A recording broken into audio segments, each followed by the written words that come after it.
Hello everyone, welcome back to our video series on database management system.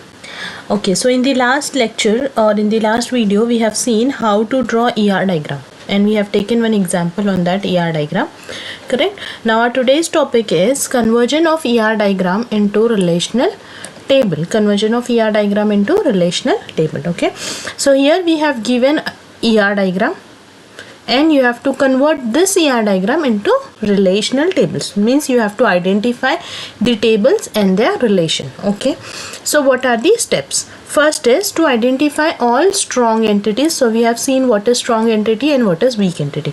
Okay, so on the basis of the notation used in ER diagram, we have to identify all this. Clear? Identify all weak entities, then identify all relations and identify all columns. These are the steps. First thing is to identify all strong entities. Now here I have taken one simple example. Okay, so in this ER diagram we have two entities, right? Employee entity and the department, and these two are the strong entities. So first step is to identify the entities. So I have two entities, employee and department, correct? Two entities are there. Next is to identify all weak entities. Is there any weak entity here? No, there is no weak entity. Okay, identify all relations. So we have many to many. Okay, there nothing is written there, that means many to many relation, correct? So many to many relation between employee and department, correct? So we have relation is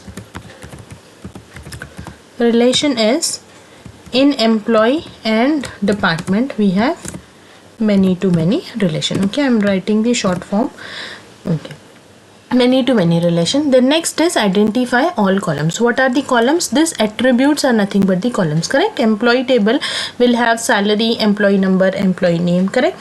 And works is the relation. Okay, department table will have department ID and department name. Okay, as there is many to many relation between employee and department, and there is one attribute here on relation. Okay, this attribute is nothing but the descriptive attribute. Okay, this descriptive attribute we will add in many to many table, right?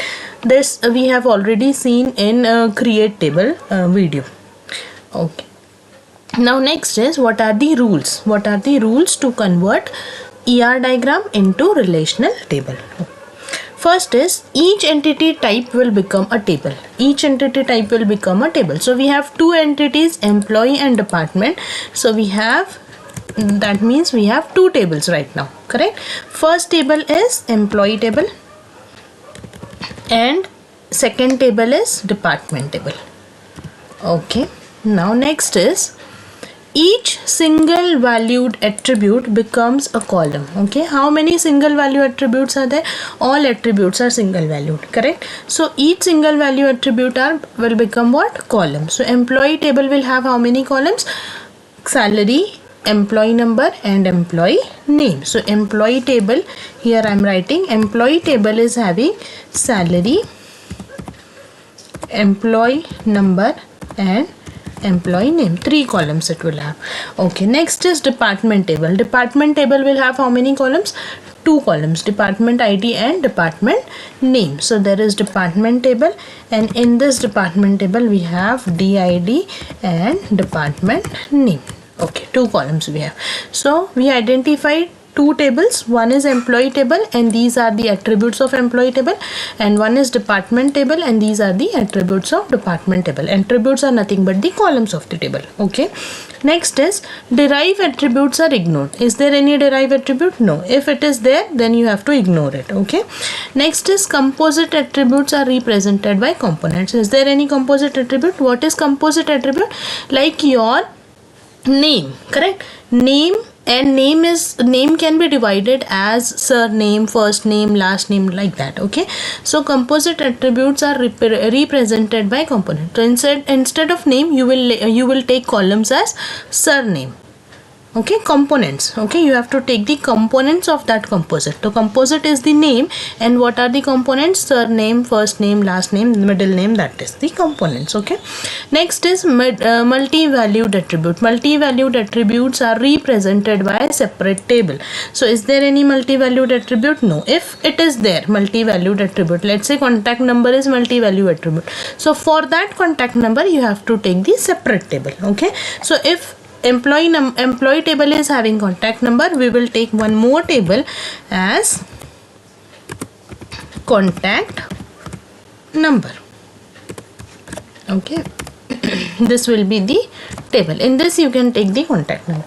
Okay, next is key attributes will become primary key. Key attributes, which are the key attributes?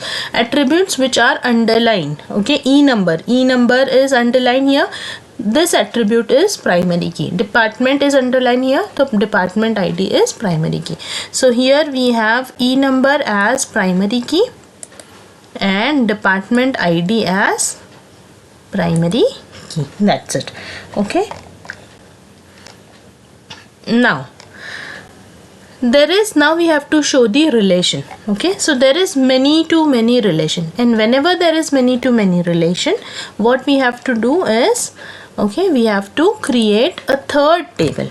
Yes, we have already seen this in create table. So whenever there is many to many relation, what you have to do is you have to create a third table, like let's say employee department, and this table will contain primary keys of both the table. So primary key of employee and primary key of department, and with this we have one descriptive attribute. That descriptive attribute will be added in the third table. So I have added here descriptive attribute. So these are nothing but your relational table on the basis of your ER diagram. I hope you understood this. Okay, that's it for today. Thank you.